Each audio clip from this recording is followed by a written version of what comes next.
A forgotten artifact lies in pieces on a planet far from Earth. Few know it exists except those who took it back and those whose ancestors created it. 4 young people are thrown into a race against emissaries of the gods to find its pieces. Mistrust, greed, and magic are tangled in an endless web. What will the fate be of the universe once it is found and reassembled? Get Scepter of the Gods, The Rod of Truth now on Amazon, and get wrapped up in the saga that will not let you go.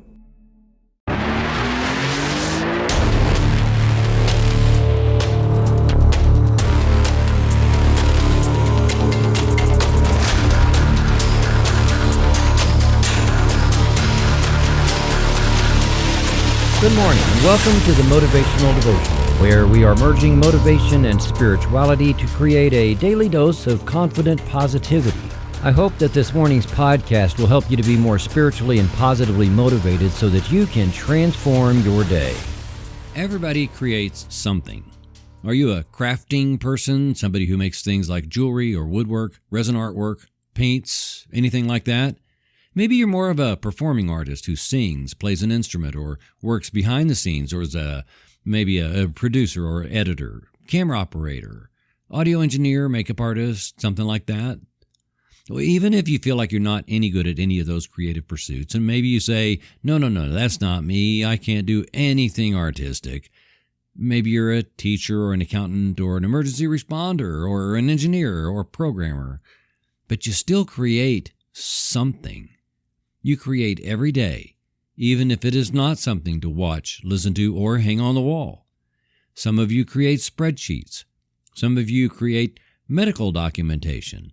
Some of you create memos or lesson plans or kids' chore lists or inventory records. No matter what we do during the day, we are involved in some kind of activity.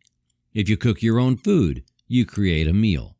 If you get your housework done, you created a clean house. No matter what it is, everybody creates something. For much of my own life, I've created messes. Well, that's creating something, isn't it? I've always tried to clean them up, too, but sometimes not successfully. I didn't originate the phrase, seemed like a good idea at the time, but I certainly perfected the practice. Quite often, though, if left to my own devices and not constantly being lorded over by type A OCD types who don't understand a creative process, I have found that a huge mess is simply another way of saying work in progress. I used to paint scenery backgrounds for the stage, and when you're painting something 40 feet wide, it takes a minute.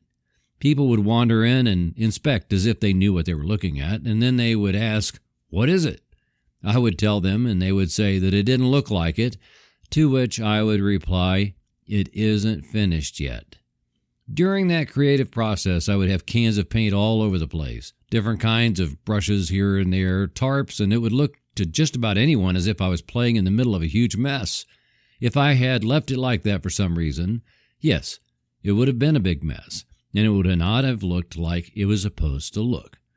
Some of my best work has come from continuing to play around in a big mess and continuing to put together the pieces and eventually get it to all fall into place. So let's use that perspective for some of you who claim you don't create. Have you ever created a big mess?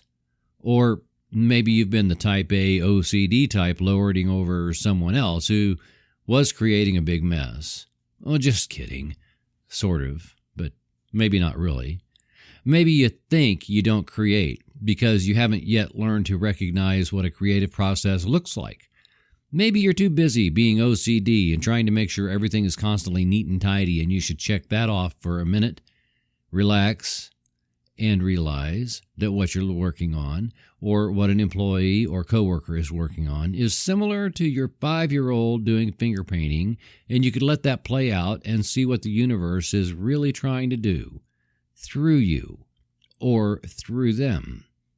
And that brings up the next piece of this process of creating your world, and that we all think we are creating because the world, or at least a few others, tells us what great work we created. People applaud our efforts. They push us focus on us as creators and call us creative. And they say, "Hey, look what you made." If you created a $1 billion company out of nothing, that would be heady. and you would keep a tight fist around the idea that you created it. You would certainly deserve all the accolades, but the absolute truth is that none of us creates anything. Nope, not one thing. When I write, I clack away at a keyboard, and words appear on a screen, and it turns into paragraphs and chapters, and eventually a whole book. But every idea that becomes a creation first occurred as an idea, and before that it was a divine idea, and it existed in divine mind. This episode on Thanksgiving of 2023, is episode 188 of the Motivational Devotional.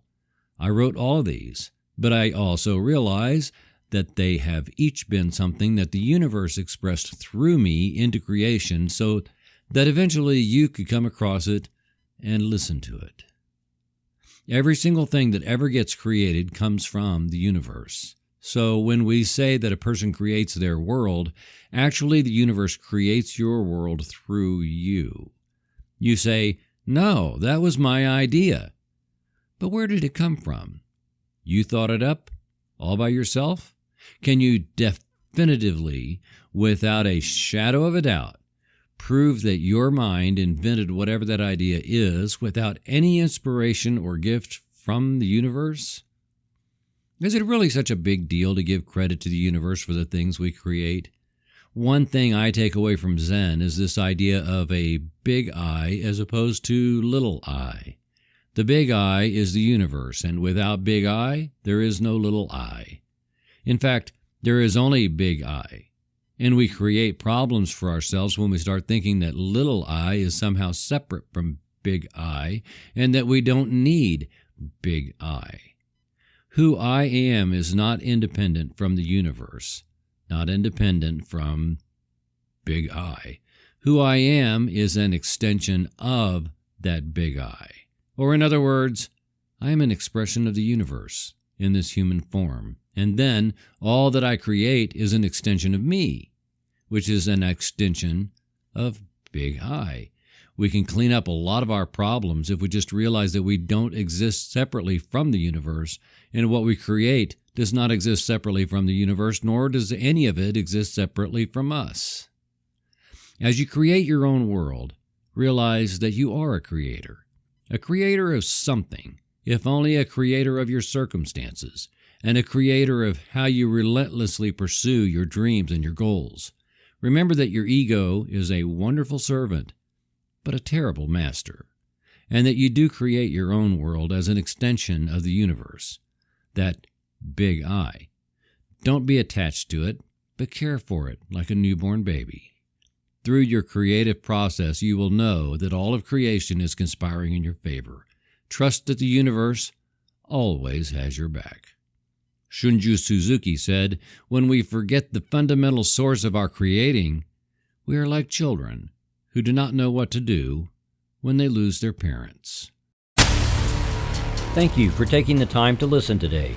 Please help keep this podcast going by following the Motivational Devotional Facebook page, following @Threefold-Way Radio on Twitter, and sharing the written format of today's message from motivational-devotional.com on your social media. I am deeply grateful for your support, and thank you for letting Motivational Devotional be part of your journey. Peace out. See you tomorrow.